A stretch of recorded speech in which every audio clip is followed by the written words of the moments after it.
All right, and Sergeant Lopez, you said this did start right around 6 p.m. at Sunset and Rosemont. Was there interaction between your officers and this guy? Did they talk? What was going on there? No, I don't have any reason to believe that there was any contact with the police themselves outside of that activation, which is an electronic activation, which identifies, once we have the descriptors of the car and the officers identified it as the vehicle that was taken in that carjacking earlier this afternoon. You know, Sergeant Lopez, we're looking at the pictures here and we see all the black and whites behind it, and we know it's a white car in front. But what's the make and model of this car? We haven't been tight enough that we can really make it out yet. Yeah, all I have is a white two-door Honda. It's a two-door Honda. Yeah. All right. Well, that's more than we knew off the bat right there. Is that a popular car in terms of cars that are targeted for theft? Hondas are a popular car that are taken, correct. For what? Resale purposes or chop shop? Oh, chop shop, resale, joyriding, yeah, for all those reasons. Now, at this point in time, are your officers just hoping that either he boxes himself in say, like a cul-de-sac in a residential area, or plane runs out of gas? Correct. That is correct. We're hoping that he will either just give up on his own, or he will end up going to an area that he's not familiar with and may trap himself into an area there. At that point, we will utilize our resources and order him out of the vehicle. But we're always hoping that this will finish in a safe manner. But he's obviously at this point shows no intent to stop. Well, even in a situation like this, if you were to have him stop at this point, walk us through what the procedure would be, considering the fact that he may have a weapon inside the car. Yeah, we're obviously going to take it with extra precaution, with knowledge that there was a gun used when taking this vehicle. We're going to use all what we call a high-prone stop. We're going to obviously want to see his hands, turn the vehicle off, and then exit the vehicle, order anybody that might be hiding in that vehicle out, put them in a felony prone outside on the street or sidewalk, approach the vehicle cautiously, making sure there's nobody else hiding in the vehicle, and then take him into custody. Now, you do intensive training for things exactly like this. Tell us a little bit about the training that you're going through. We understand that you've had new training procedures in recent years. Well, the most new part is actually considered like the driving mechanisms of the pit maneuver, but as I indicated, this would not be a candidate for that. But the approach of the vehicle, there has not been that much change regarding, having the suspect exit the vehicle, seeing his hands, having him turn around, making sure there's no visible guns on him, then having him go in a prone position on the ground so we can safely approach the vehicle, and then safely, obviously our guns will be drawn at that time and take him into custody as safely as we can. You know, L.A. is sometimes referred to, L.A., Southern California, referred to as the car chase capital of the country. Are you seeing any increase or any change in the numbers in terms of that? Not having the exact numbers in front of me, I can't say there's been an increase or decrease. I know recently in the last couple of days there has been a couple televised pursuits, but there has been a lull before that where we weren't seeing that many. So, and I guess that leads to the next question, Sergeant Lopez. Once we broadcast something like this, like we did yesterday, do you see a spike in these types of things happening? I can't say that it becomes popular because people are getting their 10 minutes of fame on television, but it could be a contributing factor. People see that they're getting that attention and they seek that out also. But I can't say definitively that there is a spike when we do see these televised. Often when we're covering these, we always say, and the suspects never get away. Until yesterday. I don't know why they continue to do this. Yep. Can you give us an update at all on the suspect yesterday? At this point, he was not captured that night, but we have a very strong indication of who he is. Eventually, some people, few, do get away the night of an incident like that, but very rarely do they go unidentified. And eventually, we will catch up with that guy.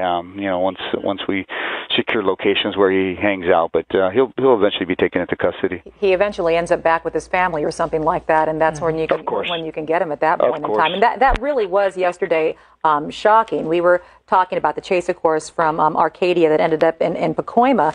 and he just jumped some fences and got lost in the shrubbery in people's backyards. Correct. That was, which was really rather stunning. And I know as an officer and as authorities, you have to set up a perimeter when they do that as quickly as possible, right? Yeah, we try to lock down a suspect into a certain area with sufficient units, and then ultimately we like to request a dog, a canine, to come in and do the search. But what's is critical is that we lock him down into an area, and so the dog can locate him. Does it amaze you when you see these things go on that people hear about them so quickly and they're out on the street either cheering people by or taking pictures or just trying to be caught up in sort of the ambiance of all of this? Yeah, and then that's the frustrating part is, and similar to this one, he's going in circles in the same area. So people are watching the news, listening to the radio. They're going to want to come out and watch what's going on or even know the suspect in some cases. And that is always makes our job a little bit harder when we have that kind of people out cheering these actions on like that. It's obviously not good for anybody. You know, we have reported in the past about these chases that ended in a very bad way for innocent bystanders. Do you have new procedures in place that you follow these days?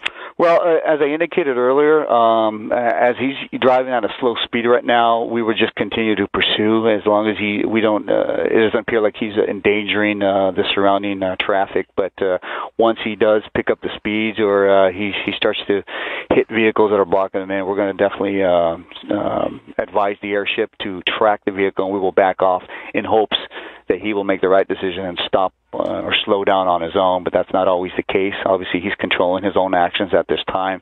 We can only do so much. This has to be really difficult for officers, especially considering it's such a congested area. There's so many people walking on the sidewalks here. Initially, when we saw this, he drove up and over the sidewalks.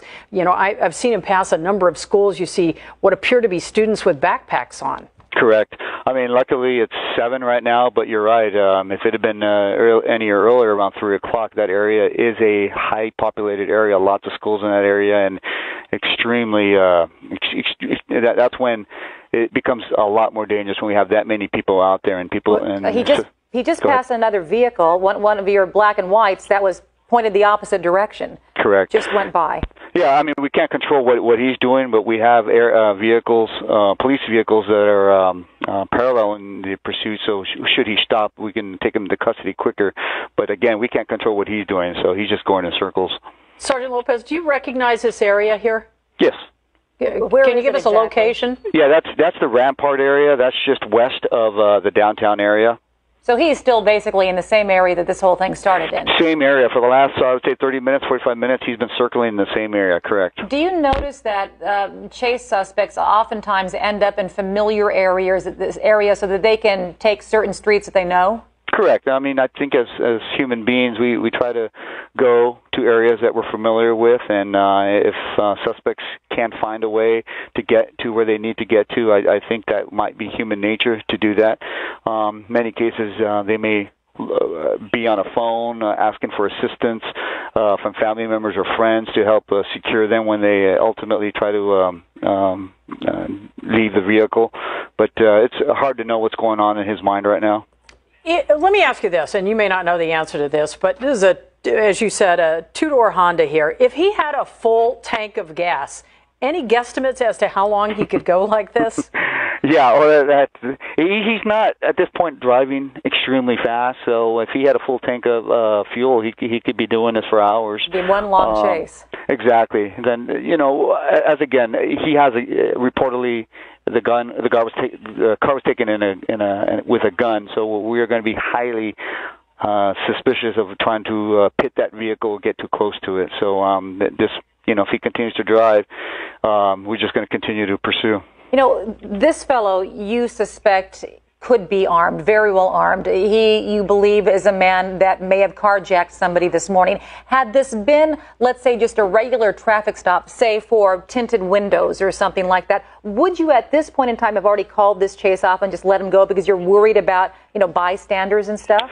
Yeah, of course, there's always a supervisor involved in a pursuit along with the watch commander who monitors the frequency, and if that's all we have at that time, that's a judgment call on their part, but we highly recommend our supervisors that if we could catch him another day and that's all we have, then go ahead and allow him to continue, and we would just discontinue the pursuit and try to catch him another day. Do you ever look at this and wonder how he's managed to pick all the streets with no traffic out there?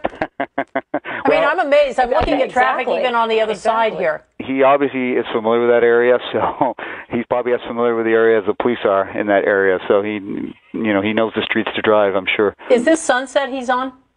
Honestly, I don't have it on TV right now, so I don't know what street Well, let me ask you this. We're also seeing what appears to be a light, like a sun gun. Would that be coming from one of the police choppers?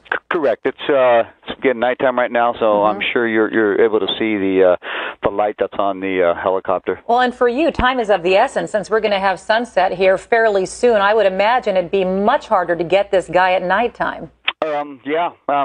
Obviously, it becomes a lot more dangerous for the officers involved when it does become night. We're unable to see his actions as clearly as it would be in daytime. So that's why it's so important we have that helicopter up above shining on the suspect point in the North Hollywood area. Officers in the Rampart area had an activation and an internal inside the car, a low jack activation, and they were able to locate and identify that vehicle. And when they attempted to pull that vehicle over, the vehicle fled. And at this time, they've been pursuing the vehicle for the last hour. X-Chase has come to an end. Lucy, you look for a second, there you see the driver's side door open, that somebody got out and fell to the ground. Either fell down or was told to get down, face down. Yeah. I'm wondering if we can get a tight shot or a tighter shot of what's going on right now. Because off the bat, it looked like the other car had come through. But look at all the personnel coming straight now toward the car. That car door, driver's door is open. And remember, this is a man they believe could very well be armed from a carjacking this morning of that two-door Honda. Okay, let's just see if we can figure out what's going on. Unfortunately, our chopper is up, but we've lost communications with Alex Calder here. So we're watching this as you do. And there you see the LAPD surrounding the car. There are two white cars there. So it makes you wonder if, as they were coming through the intersection, did he hit that other car? Did he hit someone else? He'd already hit someone early on in the pursuit. But this started about little after 6 o'clock this evening in the Westlake area. Yeah, right at Sunset and Rosemont. And it's because they said that low jack beacon alerted a patrol car that had the capability of finding it. And they went after the guy, and he's been going around in circles ever since. There you see two more vehicles just rolled up, what appeared to be black SUVs. Yeah, the heavily armed black SUVs, most likely, armored cars. They have completely surrounded this guy. Apparently this morning, Sergeant Lopez says this suspect, a white male suspect with a baseball cap, that's only the only description they have, carjacked the owner of that two-door Honda, took off, and LAPD found him, within hours. There seems to be a lot of movement on the corner here. We're going to try and get a location for you. Not sure if those are police officers. They look like they're in uniform. Yeah, it does look like officers there. And they have the vehicle surrounded. That's all we can say. It's a two-door white Honda. And we had a report that the driver told police, "You're not going to take me alive." However, when we asked Sergeant Lopez about it, he said he hadn't heard of it. Okay, so the location we do have, this is the corner of Beaudry and Wilshire. Beaudry and Wilshire. And this carjacking or this pursuit that started at 6 o'clock this evening appears to have come to an end here. You see all the black and white LAPD officers from Rampart. There you see someone. I thought it looked like it was someone with their hands behind their back, but not necessarily. I think she's just a witness talking to police, probably asking them what's going on at this point in time. Could be the witness. I hate to speculate here, but we don't have any other information other than the location. Could be someone who came out of one of those surrounding cars. Yeah, that are trying to figure out what's happening and when they can leave at this point in time, and they're probably very nervous. This is in an area that's very crowded, a lot of people, and we saw a lot of spectators and bystanders getting out just to watch this go by and taking pictures.